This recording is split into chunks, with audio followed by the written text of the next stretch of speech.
Blessed morning mga kapatid. Our scripture reading comes from John chapter 16 verse 33. In this instance, this was the time when Jesus Christ was going to be crucified and He was there with His disciples. Sinabi niya sa kanyang mga disciples, "In this world you will have troubles, but take heart, I have overcome the world." The disciples were already in troubled spirits because they know that their master going to be crucified. Kinuwento ng Panginoong Hesus kung paano siya mamamatay. And in this instance, in John 16, verse 33, Jesus Christ told His disciples to take heart. It means to keep their faith on their Lord and Savior Jesus Christ. While we were traveling, nung papunta kami sa Baguio yesterday, we went through a strong storm. There was a great downpour. And while we were traveling dun sa zigzag ng daan papuntang Baguio, it went into my mind how a walk of a Christian is just the same as going through those tough times. Yung ulan napakalakas, halos wala ka nang makita dun sa harapan mo habang nagdadrive ka. And the road was very slippery. And it was a dangerous trip that we went through yesterday. And seeing all these trucks, all these cars, all these pickups pass by us, even though it was really almost zero visibility, I was wondering kung paano sila magpatakbo ng sasakyan na napakabilis. Minsan ganun tayo, no? Tumatakbo ka ng mabilis sa isang lugar na napakadelikado. Ganun din yung Christian life natin. Tumatakbo tayo, naglalakad tayo sa isang buhay na alam mong delikado pero napakabilis mo pa rin magpatakbo. Hindi mo nakikita kung anong mangyayari sa harapan mo. The same thing with our walk with Jesus Christ. Yung paglakad natin na nagmamadali tayo, madalas napapahamak tayo. Pero sabi ng Panginoon, kung na kay Kristo ka, take heart. Manampalataya ka sa Kanya. Ang sabi nga ng Psalms 23, "Though I walk through the valley of the shadow of death, I will fear no evil." Ibig sabihin, kahit na duman ka sa pinakamadilim na lugar, at dadaan ka sa mga bagay na alam mong may problema, ang sabi ng Panginoon, "I will fear no evil." Yun ang sinasabi ng Lord sa atin, mga kapatid, ngayong araw na to. Sa lakad mo, sa biyahe mo, marami mga storms or meron mga typhoons or super typhoon man yan. Ang sinasabi ng Lord, mag-ingat ka. Mag-ingat ka pa rin. Magkaroon ka pa rin ng wisdom. Hindi ibig sabihin na nasa Panginoong Hesus ka na, pabilis pa rin ng pabilis ang biyahe mo, ang lakad mo.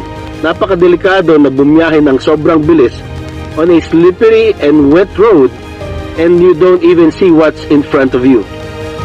And then, bigla na lang bubulaga sa'yo, may mga sasakyan na nakapark sa harapan mo at hindi mo kaagad nakita. Isa lang ang pwedeng mangyari sa'yo, ma-aksidente ka.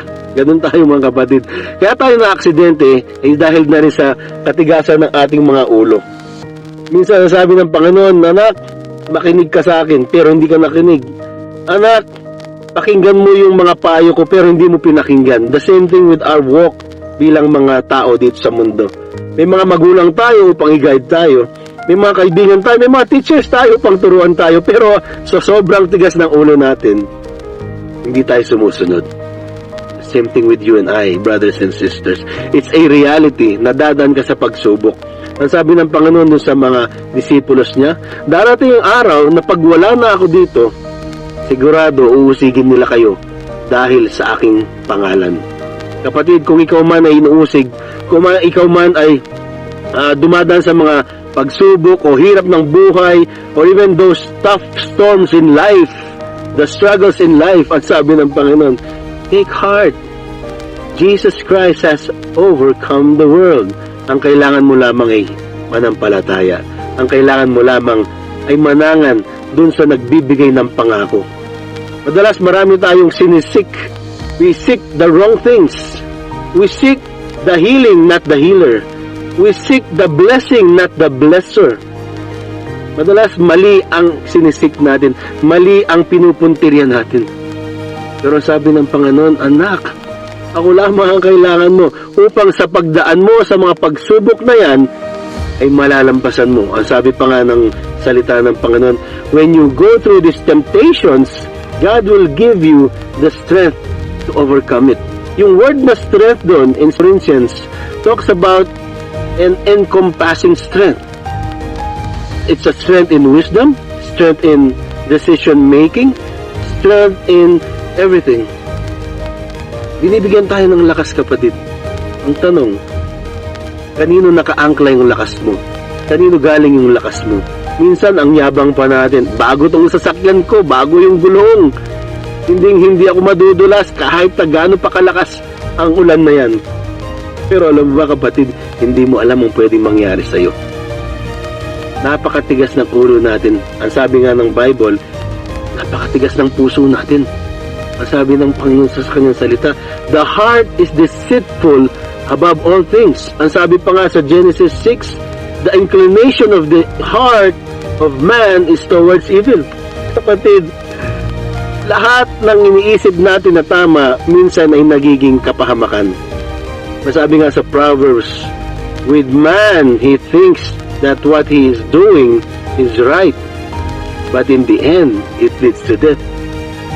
Napakaganda ng salita ng Panginoon ngayong araw na to. It is a word of assurance. A word that God assures us na lahat ng pagdadaanan mo, pag may Kristo ka, sigurado tagumpay ka. Kung wala kang Kristo, sigurado hirap na hirap kang dumaan sa pagsubok na yan. And while we were traveling, going to Baguio City, hirap na hirap ang mga sasakyan dahil sa sobrang traffic. Pag-akyat mo pa lang, traffic na. Pag-akyat mo pa lang, maraming sasakyan ang maakyat. Coupled with a strong storm, napakahirap isipin na nandun ka sa lugar na yon. Paakyat ka, madulas ang daan, matarik yung kalsada, at malakas na malakas yung ulan. And then foggy yung dadaanan mo. It's zero visibility. Anong meron ka? Meron kang Kristo. The GPS of God. The God positioning system. Pag na kay Kristo ka, sigurado tagumpay ka.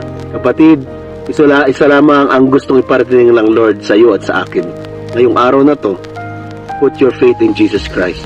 Kahit ano bang problema yan, put your faith in Jesus Christ. Kahit ano pang kahirapan yan sa buhay, put your faith in Jesus Christ. Ano mang pagdadaanan mo, at sigurado kang dadaan sa pagsubok na yun, put your faith in Jesus Christ. Hindi sinabing Kristiyano ka ay na kay Kristo ka, ay exempted ka na sa mga ganitong pagsubok. Ang sinabi ng Panginoon, sigurado dadaan ka sa pagsubok.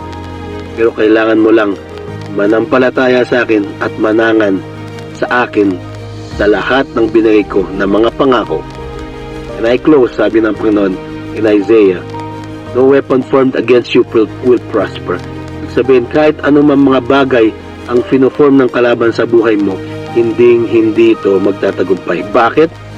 Because Jesus Christ has already been victorious on the cross.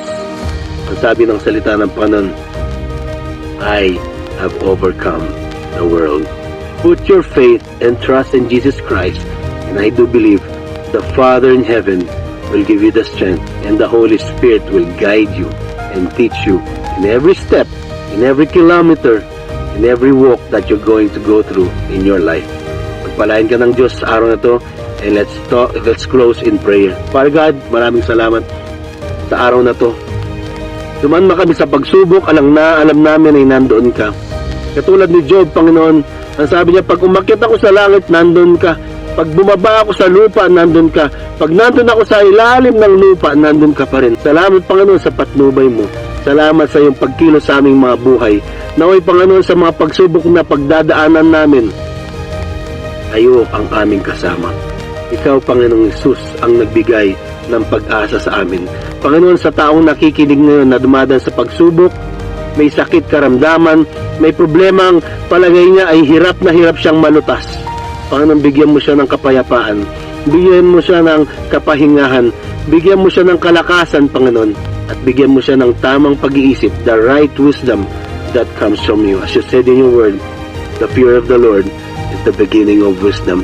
Naway, Panginoon, pagpalain mo ang bawat isa na nakarinig ng mensaheng ito at makilala ka nila maging Diyos at tanging tagapagligtas sa pangalan ng iyong anak na si Jesus at sa patnubay ng iyong banal na Espiritu, ito ay nirelease ko sa mga nakikinig ng iyong salita ngayong araw to.